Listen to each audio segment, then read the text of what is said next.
บายดีมื้อนี้สิมาอธิบายวิธีน้ำใส่เครื่องเฮ็ดกาแฟก่อนอื่นเฮาก็มาเช็คเบิ่งพร้อมๆของจักกาแฟของเฮาก่อนเนาะเช็คเบิ่งน้ำระดับน้ำอยู่นี้เฮาดึงออกมาเลยเนาะดึงมาเลยน้ำเฮายังบ่เนาะมันจะมีขีดอยู่นี่ถ้ามันเบิดเฮาก็เอาใส่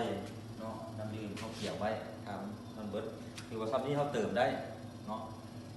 เติมมันเฮาใส่เลยเนาะน้ำดื่มสะอาดสุดใส่เนาะนี่วางในนี้เอาตัวนี้ออกมันจะเป็นหูดอกตัวนี้เราสามารถมือจับได้จับออกได้นี่จับง่ายน้ำดื่มใส่เลยน้ำดื่มสะอาดใส่เลยมันจะมีขีดมันอยู่เนาะนี่ขีดมันเขียนว่าแม็กซิมัมเนาะถือว่าสามารถใส่น้ำสูงสุดได้สำนี้ถ้าใส่หลายมันจะเหี่ยเนาะค่อยใส่ตามบ้านนี้เนาะเฮาถนัดแล้วเฮาบ่ยันเพเพราะว่าเฮาเอาใส่ล่องมันแต่ถือว่าบ่มีปัญหาเนาะตัวนึงเฮาเช็คแล้วน้ำถือว่าพร้อมแล้วเนาะวันนี้กาแฟเฮาเด้กาแฟเฮาใส่ตรงนี้กาแฟจะใส่กาแฟกาแฟเป็นเม็ดเนาะกาแฟเอสเปรสโซ่ที่ใส่เลยอันนี้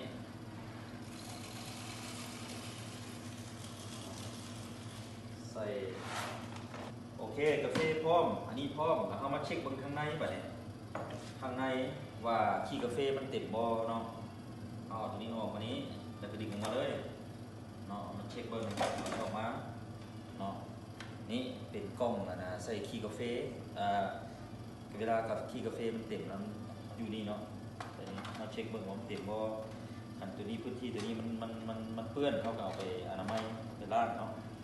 เรียบร้อยเบิดแล้วเขาก็เข้าไปทางในนี่บางทีมันจะขี้กาแฟมันลดแถวนี้เนาะเขาก็เอาที่สู้หรือว่าแปะเนี่ยเคี่ยวออกเนาะรักษาวิธีรักษาเนาะเคี่ยวเขาจะจังอยู่น้ำเขาดนเนาะเคี่ยวเข้ามานี้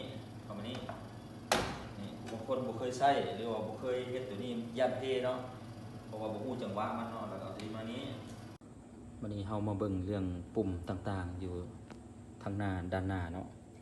คือปุ่มตัวนี้มันปิดเปิดเวลาเฮาเปิดอย่างเรียบร้อยกินเมียงดื่มกาแฟอย่างเรียบร้อยแล้วเ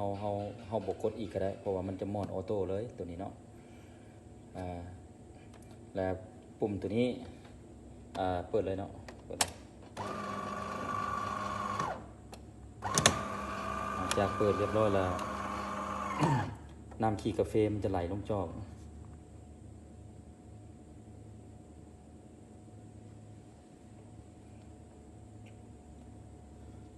ปุ่มตัวนี้มันปุ่มถ้าว่ามีไฟออกอยู่นี่โซอยู่นี่แสดงว่าน้ำอยู่ด้านข้างเนี่ยมันเบิดน้ำอยู่ด้านข้างมันเบิดถ้าว่าปุ่มตัวนี้มันขี้กาแฟอยู่ในเนี่ยมันเต็มเนาะตัวนี้เราเรื่องปรับถ้าบิดมาเบื้องนี้เขาเขียนแม็กซิมัมหมายความว่าเจ้ามักกาแฟที่ว่ากาแฟเข้มบ่มันอย่างกับบิดมาทางนี้เนาะบิดน้อยบิดหลายขึ้นกับความมักของแต่ละคนบ่คือกันคือเบื้องนี้คือกันเรื่องน้ำน้อยน้ำหลายตัวนี้หมายความว่าเบื้องนี้น้ำน้อยเบื้องนี้มาน้ำหลายเนาะ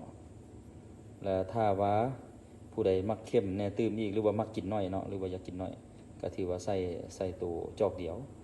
ใส่2จอกกับน้ำก็สิประมาณกาแฟประมาณนี้เนาะน้ำขี้กาแฟมันจะออกมาแล้วโอเคส่วนข้าพเจ้าเลยมันมักกินประมาณนี้เนาะ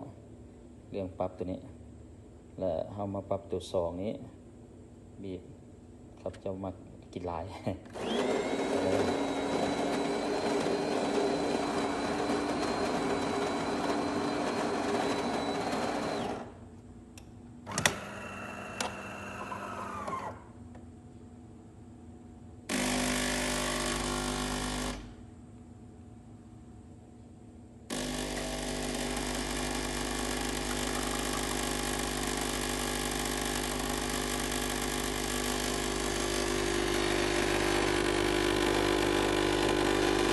เข้มข้น เฟเอสเปรสโซ่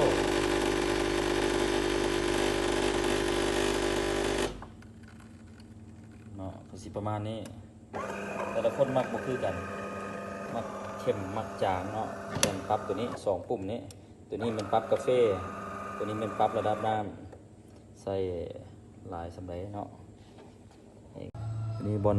ใส่กาแฟเม็ดเนาะบอลใส่กาแฟเม็ดแล้วตัวนี้บอลปรับปุ่มปรับให้เม็ดน้อยเม็ดใหญ่เม็ดน้อยเม็ดใหญ่เนาะตัวนี้บอลปรับขนาดของกาแฟที่เราต้องการ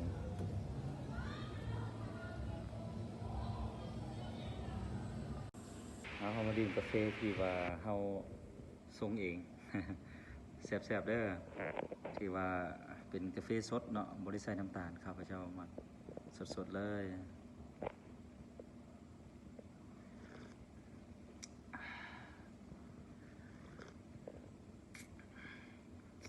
แซ่บๆขอบใจเด้อ